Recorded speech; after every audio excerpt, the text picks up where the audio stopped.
আমার বক্তব্যটা এখানে আমরা শেষ করছি। ইনকিলাব জিন্দাবাদ, জুলাই নির্বাচিত হোক। আসলে বর্তমান আপনারা জানেন যে আমাদের রিসেন্টলি 21শে ফেব্রুয়ারি মাতৃভাষা দিবসে একজন 4 বছরের বাচ্চাকে হচ্ছে 4 বছরের বাচ্চাকে ধর্ষণ করা হয়েছে ফুল আনতে গিয়ে। তো আমাদের এই বর্তমান অবস্থা দাঁড়িয়ে কেন ধর্ষণ হবে? আমরা সেই পিছন থেকে আমাদের দেখে এসেছি আমাদের ধর্ষণের যে বিচার হয়নি। দর্শকরা রাস্তায় ঘুরে বেড়াচ্ছে, তাদের কোনো নিকৃষ্টভাবে কঠোর বিচার এখনো করা হয়নি। আমাদের যাতে আগামীতে এরকম কোনো অবস্থা না হয়, আমাদের দর্শকের যাতে এমন ভাবে বিচার করা হয় যেন 10 জন দর্শক 1000 বার 2000 বার লক্ষবার ভাবে এরকম নিকৃষ্ট কাজ করতে, সেই দাবিতে আমরা আজকে এসেছি। দেখতে পাচ্ছেন ধর্ষণের বিচারের ক্ষেত্রে যে শিক্ষার্থীরা চট্টগ্রাম নগরের চেরাগি মোড়ে অবস্থান করছেন এবং বিক্ষোভ সমাবেশ করেছেন কিছুক্ষণ আগে, এবং তারা তাদের যে দাবি সেটি উপস্থাপন করেছেন যে ধর্ষণের বারবার বিভিন্ন জায়গায় বিভিন্ন এলাকায় কিন্তু ধর্ষণ হচ্ছে এবং এই ধর্ষণের বিচারের দাবিতেই কিন্তু তারা বিক্ষোভ সমাবেশ করেছেন। তারা দর্শক যারাই বা যেই হোক না কেন সর্বোচ্চ বিচারের দাবি জানিয়েছেন এই বিক্ষোভ সমাবেশ থেকে। তারা একটি বিক্ষোভ মিছিল নিয়ে চট্টগ্রাম নগরের চেরাগি থেকে বের হবেন। আমরা এখন কথা বলবো, এখানে যা শিক্ষার্থী রয়েছে তার সাথে একটু আপনাদের দাবিগুলো জানাবেন। আমরা এখানে এসেছি, কালকে আপনারা হয়তো দেখেছেন, কালকে 4 বছর একজন বাচ্চাকে ধর্ষণ করা হয়েছে এবং এই ধর্ষণ 2009 সাল থেকে চলে আসছে, কিন্তু আপনারা কোনোভাবে প্রশাসন এই ধর্ষণের বিচার করছেন না এবং হচ্ছে সবাই সবার মতো করে আছে, তাই আমাদের সবসময় এই আন্দোলনে নামতে হয়।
আমার বোনের ভয় না,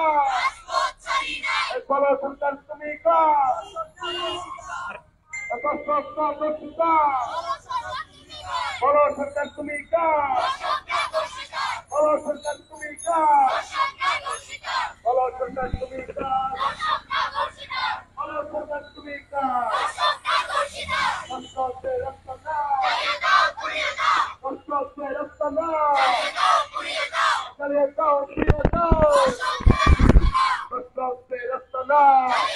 তুমি আমার বোনের কিছু হলে